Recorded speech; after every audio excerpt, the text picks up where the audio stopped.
whatever what time it is where you are. I assume you're in Cambridge, Mass. Yeah, I'm in Cambridge. Where are you? I'm in New York City, so We're we're not both in the same big town. urban agglomerations. Yeah. Um, Thanks, Esther, and thanks. Sort of well, thank finally, you. we're all in the same room, which is Yes. nice. So I think let's start with the second session. Esther, I'd like you to say a few words about your work, but I was really intrigued by the idea of Well, which is what I read it as a 10-year not-for-profit project dedicated to trying to create this balance between well-being and living and habitat, correct? And would you tell us a little bit about your work? Yeah. And I want to start with something you said that really caught my attention. You were talking about the sphere of influence versus the sphere of concern. And, I actually came in the middle. I assume you were talking more about geography and location and where you have an impact. Yeah. But I mean, I was basically saying that we need to keep broadening our spheres of concern, which have to do with climate change, social justice, etc. yeah, But we've got to keep reminding ourselves, given our own professional skills and our agency, where our influence is, and making a match and intersection between the two. Otherwise, our spheres of concern just grow and our influence right. just diminishes. And that's what And struck me about your work. It's fantastic. yeah, well, I mean, this is sort of the point, that perhaps the most interesting thing about this is that it's a 10-year project.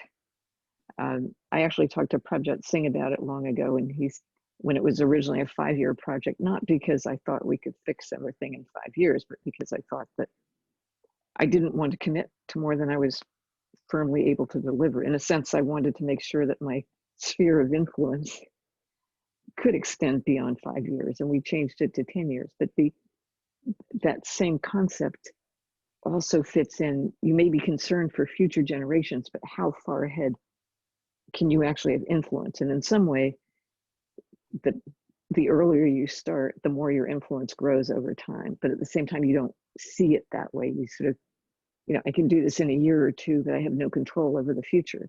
Though the truth is, you have much more control over the future than you have over the present if you start right. So part of the problem you were talking about is one that we're dealing with in Wellville. There's all these immediate problems. People are sick. Children grow up with parents who don't have enough money. There's a lot of racism, and you're both poor and Black. You have a poor education system. Your parents, maybe they're divorced, maybe you have no father, whatever. But that the sphere of influence of childhood lasts through everybody's life, and their sphere of influence affects their children and beyond. And so how do you deal with the immediate emergency, but also change it so that next time there's a pandemic, people of color won't all be much more susceptible, so that people will have the education to actually follow the health advice, so that people will have the education to have decent jobs, so that they can take care of their children, and so that they're not traumatized. And in Wellville, this is something we're right in the middle. We're in our 6th year.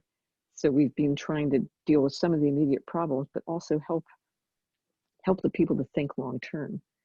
And I mean, back to what Wellville is, it's 5 US communities. They're all small. They're, with one exception, non-urban. They're like the villages of the United States. And they're places usually of poverty, with a few well-off rich people who mean well, and they're the ones who invited us in. And we're helping to have them think both about equity across races, whether it's Blacks and whites or Hispanics or Native Americans, and to, again, deal with some of the immediate problems, but to build something sustainable. So we're not giving them fish. We're not even teaching them how to fish. We're helping them to build their own fishing schools. And that's what, when we leave 10 years, after the end of 10 years, We want them to have their own fishing schools that they built themselves. We want them to have trained their own people. We're not sending in nice white ladies from New York with cell phone apps. We're helping them build their own human infrastructure. Yeah. No, and I mean, I think this is also sort of related to the last point I made, where actually any settlement is there are many domains that you have to address simultaneously, because otherwise providing housing is not enough. But we've got to look Yeah. at food, we've got to look at where the energy source is, what do they do for water. And I mean, I think this is wonderful because you're already beginning to move across 3 or 4 domains, which is what actually makes it sustainable. And I would imagine urban agriculture would be something that you might also be working with. Yeah, Fishing is. they don't actually need it because there's sort of land agriculture and they tend to be fairly, uh, rural. I mean, we can talk about that more also with Jeffrey West, but I mean, certainly one thing we've learned is don't, again, don't walk in with the programs they need. Listen to what they want. I mean, there's a delicate balance because we know things they might not know. They know lots of things we don't know. So we both need to listen. But the most important thing in a sense is find the 2 or 3 projects, people, initiatives that have real capacity to be successful and scale, because you can't do all of them at the same time. If you do only one, it won't have any impact because everything else will kind of sink it. But if you do 1, 3 or 4, they'll reinforce one another, and people who are successful are more likely to share with others. We find in these small communities, often so in Benton Harbor, which is not one of our places, I think it was 15,000 people, 700 churches, because everybody had their own church. And it's like, this is my church. My wife doesn't listen to me. My kids, smoke dope in the basement. My boss despises me, but this is my church. And so people are less willing, the less they have, the less they can share. And so again, it's sort of your sphere of concern and your sphere of influence are so small, both in time and who you care about. And you need to work within your community. And then later you can, as you say, move beyond that. But what I discovered is that addiction is the same disease. You lose sense of time. You do the same thing over and over again, but nothing ever changes. And in the same way, you can keep curing the sick, but unless you give them health at the beginning, unless you have healthy children, they'll all get sick. And we're seeing that outcome here with coronavirus and with opioid addiction and with the way these little community organizations, they chase grants and compete with one another, but they never actually build anything with the grants. They simply hand out food. But what they should be doing is teaching people to farm and to cook and so forth. Yeah. And as you use the word work a few times, and one of the things I alluded to in the last conversation was that, I called it the Holy Trinity: livelihoods and dwelling and mobility and the ability to easily move between these. But now, I think the notion of work itself is being reinvented, and the pandemic has shown us, whether it's remote working or ordering stuff online. There's a whole other kind of imagination that's emerging. What are your thoughts about how you're dealing with it with these communities, but how do you see the future? Well, work to me is also purpose. People want to feel needed, even more than they want to feel loved. They need to feel that they have an impact and they are useful. And the worst thing not the worst thing, people need to eat, but society is telling so many people that they're worthless and their jobs don't matter. We'll lay you off, we'll give you some money, just please go away. And what they really need, they need to be trained. They can be trained as contact tracers, because being a contact tracer gives you social skills, it gives you the discipline, and you're useful. You're, if all the quote old kind of work is done by robots and all people do is serve other people and communicate with them and educate them and train them and run gyms and childcare and teach people how to be better people, that's fine because they are useful to one another. The production of goods, if you can automate that, great, but you cannot automate the production of human empathy. And I think the future of work turns into outsource the physical work, but then give people dignity and honor, and of course decent salaries for doing the human work. Yes. And then of course all of this, and I'd just be curious to know how you're dealing with it in these communities that you're working with forming, is how does one, because overlaid on all of this is a system. And I listened to one of your videos where you talked about how it's profitable to get people sick in a sense, right? The whole system is geared up to, and I remember I used to at one point do work on historic preservation, and I was very struck by what a Chinese friend told me, that in China, in traditional Chinese medicine, the doctor was paid a retainer for all the days you were well.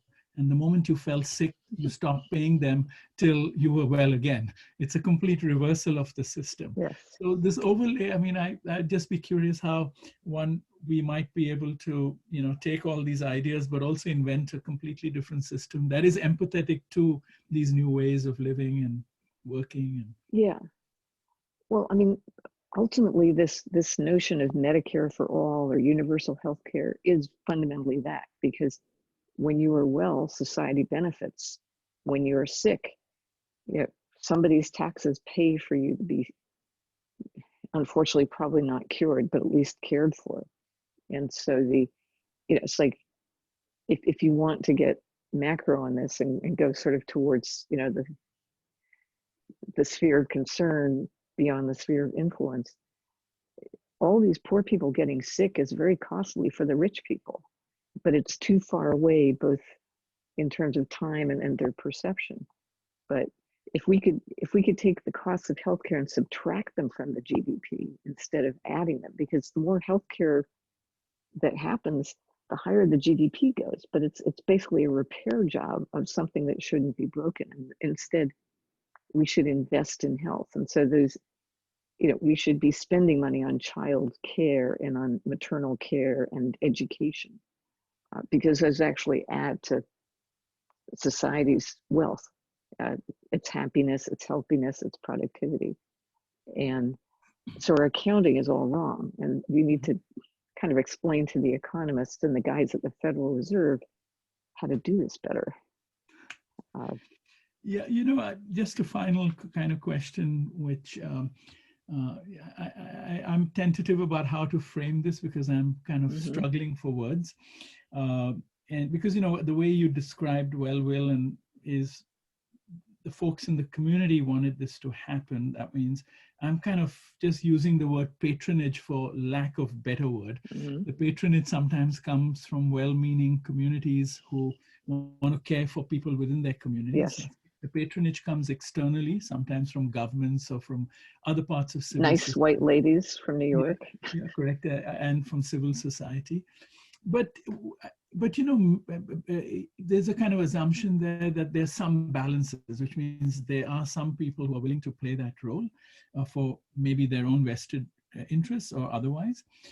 But also, both in America, but around the world, we have many large parts of countries where in extreme conditions, sometimes that patronage doesn't emerge so easily. It has to come from the self, meaning come from within those communities. And sometimes they don't have the economic means or the motivations to do that. I just sort of wonder how one would take this wonderful idea of well-will and begin to seed it in different ways.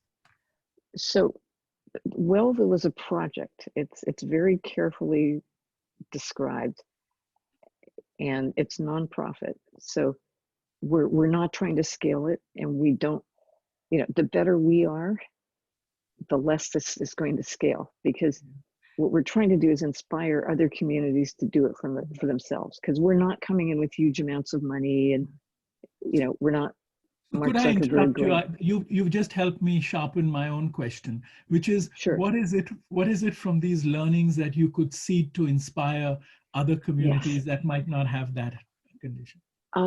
You don't need a bunch of people from New York and Connecticut, because we didn't give them any money.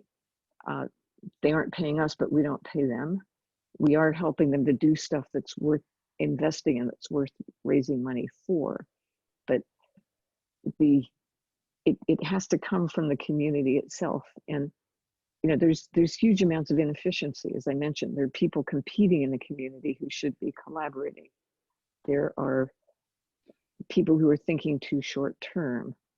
There's a lack of attention to pregnant mothers, to children, to childcare, to all these things that help construct a healthy community. And so, yeah, our job is to create 5 examples of what is working, so that other people can say, if those people in Muskegon could do that, we can do that too. And I see Jeffrey West is here, but the idea is to inspire, and people will also learn from our mistakes. We've made mistakes. We've gone in with some of our own ideas that the community didn't want, and they weren't successful. So Can I talk? yes, Oh, I'm not in am I on? charge. Is that what's happened? What's happened? Hi, Jeffrey. Yes, you're on. I've been through a labyrinth of Zoom. Right.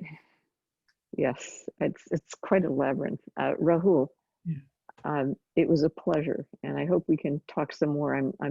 I've actually, my Facebook image is Mumbai. Oh, that's nice to hear. I'm going to check it out. But lovely Now chatting Jeffrey's with gone. you. Likewise, and more soon. Thank you. And now that Jeffrey's been zoomed in, over to Jeffrey. Yeah, he needs to he needs to unmute himself. Unmute yourself, Jeffrey.